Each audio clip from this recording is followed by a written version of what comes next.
to day 2 of the ISC Annual Conference 2023, live from Barcelona. Today on Cinema Luxe Presents, we're meeting with Tom Butler of Butler Harwell. Thank you for coming on the show. Thank you for having me, thank you for the bid. No problem at all. You have an interesting perspective on the industry due to your experience and unique position. Being a director of Butler Harwell, a well-renowned integrator, and having previously been positioned on the business-to-business supply side, does that change how you view either role, and what can suppliers do better to support their network?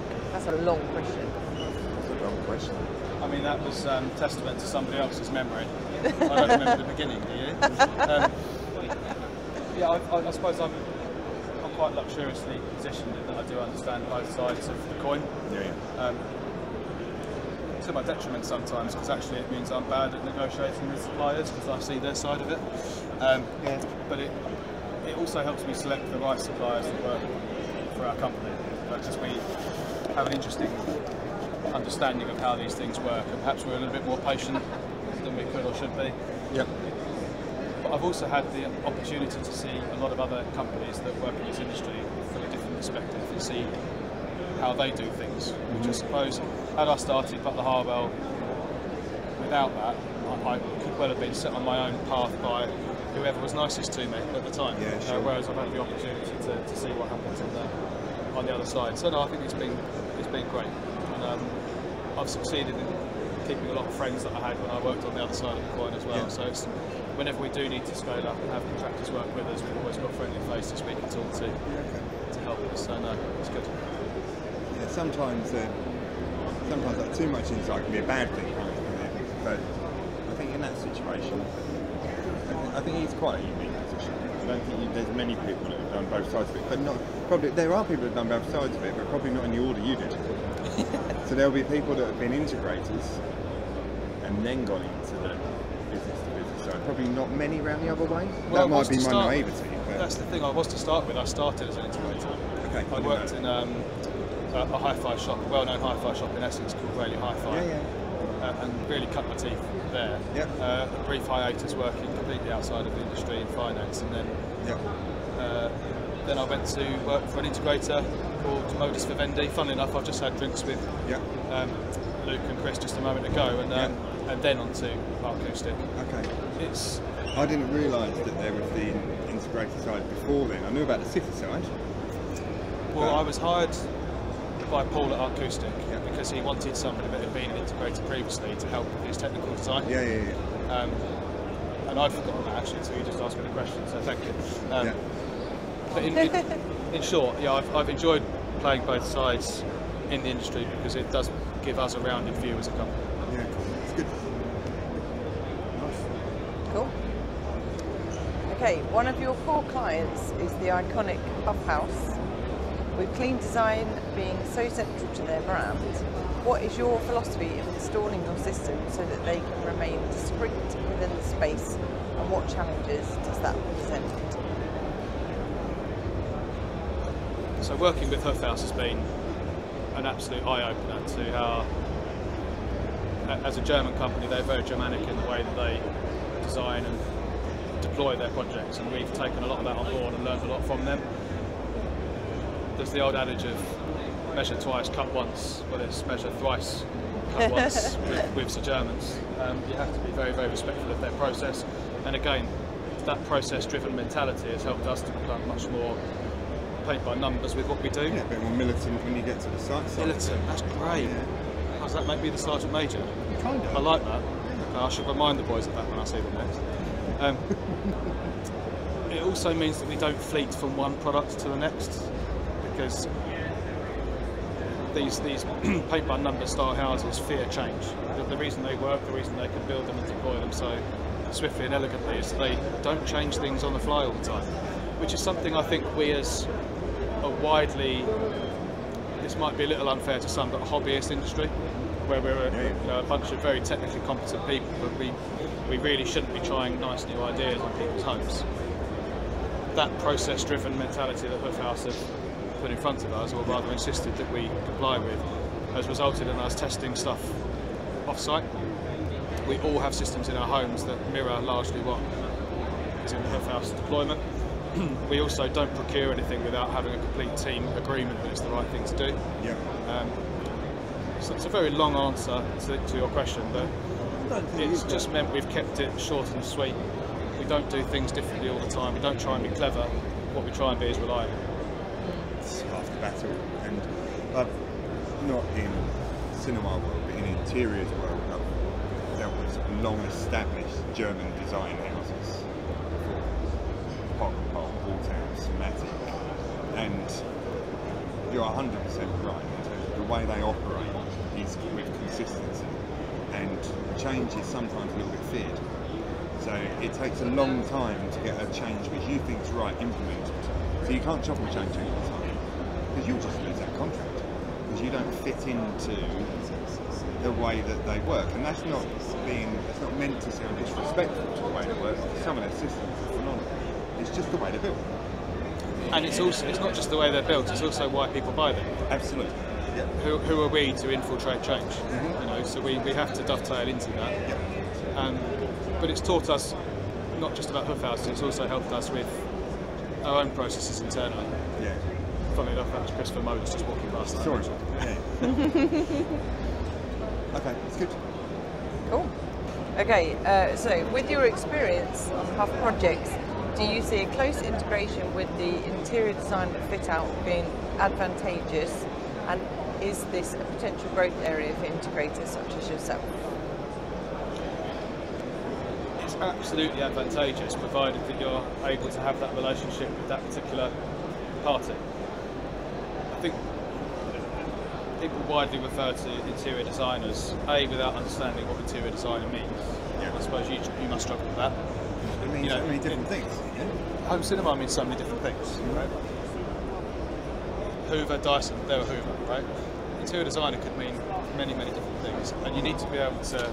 You've got people that are good at picking cushions, and you've got people that know how to move a wall structure around. Architecture, interior design, all the rest of it. Entirely different disciplines. And you don't know the skill set that person has unless you've dealt with them either time and again, or they've come by way of recommendation or introduction. So to answer your question, yeah, provided they are in the position they're in for the right reasons, it's always advantageous because we can work together to deliver what the scope was that was given to them to deliver. Yeah. However, often when we've not worked with familiar partners, we are often considered the enemy. I think you've experienced that. You may have even been the cause of that on occasion in your past. Probably, I can be disruptive. Yeah, I love a row. No. But is it advantageous? Yes. I just think that our industry, being the CEDIA-esque audiovisual industry in the residential space, should be better at forging and maintaining relationships than they are. I think we're very quick to move on to the next job and close it out. Working with Cinema Luxe as an example has been a pleasure because we know how you guys roll. We know that every job's going to be a similar relationship. It's much easier. And I think we're a little different because we're built from the design up to focus on your industry.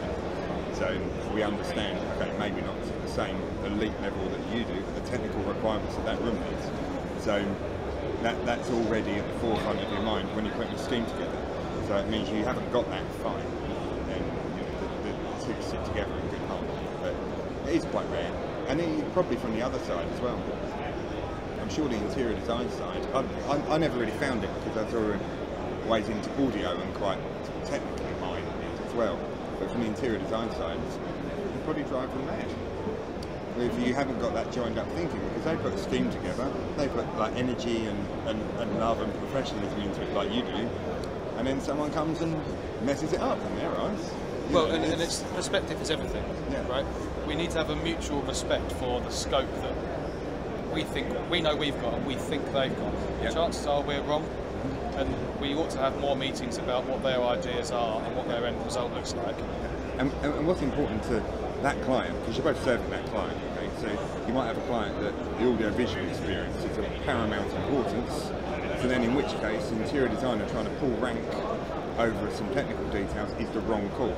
You might have a client that doesn't give one about the AV performance, they just want the bells and whistles and they want it to look a certain way. But so then in that the eventuality, designer should pull you've got to be able to call that particular example of an interior designer out on that decision in the right way. You can't just go running behind closed doors and cry wolf to the client. You need to say to the interior designer, respectfully, I think your decision is wrong.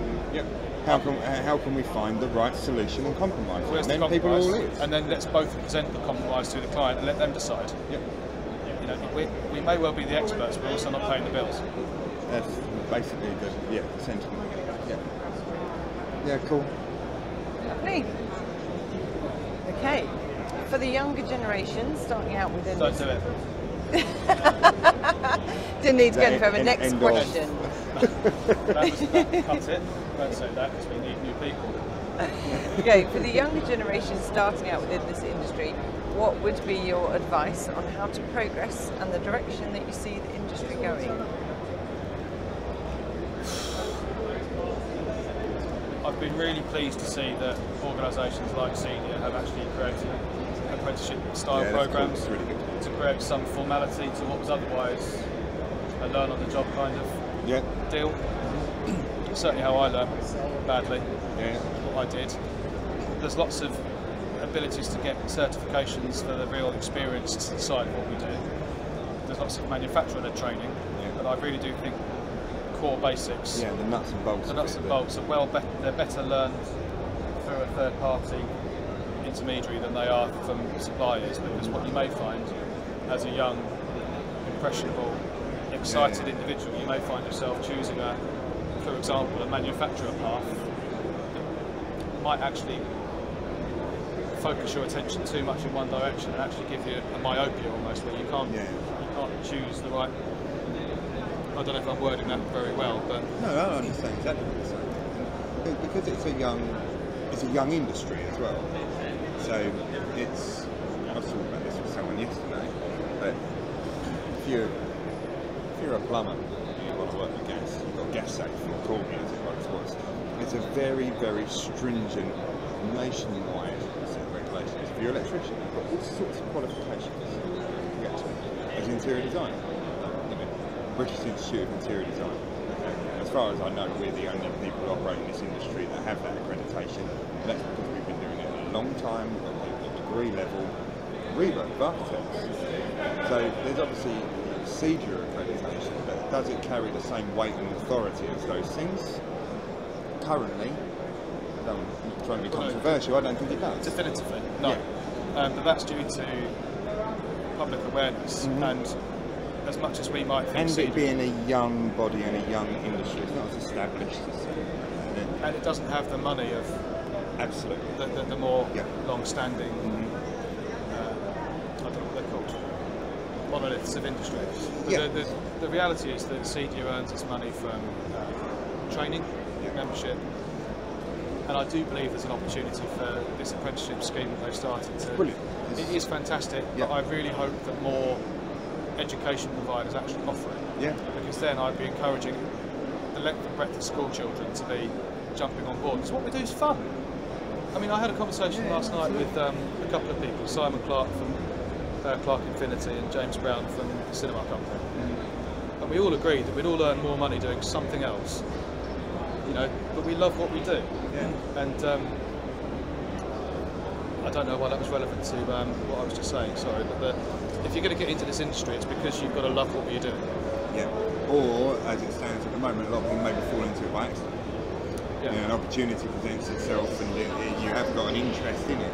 It's not really, from what I see, a career path which is sought out. So hopefully that changes with what CDU are doing with the apprenticeship scheme, and as just the industry grows in general, because it will grow, it will evolve. The appetite's monstrous, but no one knows where to go. I mean, we've got a young guy, two young guys working for us, Jack and Luke, and prior to working with us, Jack actually worked at Starbucks. He was also doing an electrical apprenticeship scheme. But really, he was only doing Starbucks to sort of fund his time whilst he was at electrical apprenticeship. He has absolutely come on leaps and bounds since we've given him that opportunity, and we've put him on that ESCT training course. So the opportunities do exist, but to answer your question more directly, think more about what direction you actually want to go in before you embark, because there may not be the training courses that exist yet. Go and find a local company and go and work. We're crying out for hungry people. People with good attitude, skills can be taught. If you've got the right hunger and the right attitude. Attitude over aptitude every day of the week. Absolutely. So, cool. Good. It's a very What valuable else is in the response. pot, Sorry. Miss Kent? Next question. Okay, this is a very important question, this one. Finally, if Butler Harwell was a Porsche, what model would it be? That seems a bit unfair, that question. You know me too well. I haven't asked anyone else then. Well, there we are. I changed my mind about this. I knew you would have thought about this long and hard. I know, You'd have thought so about I've what given colour, in. what options. No, it'll be a Turbo S.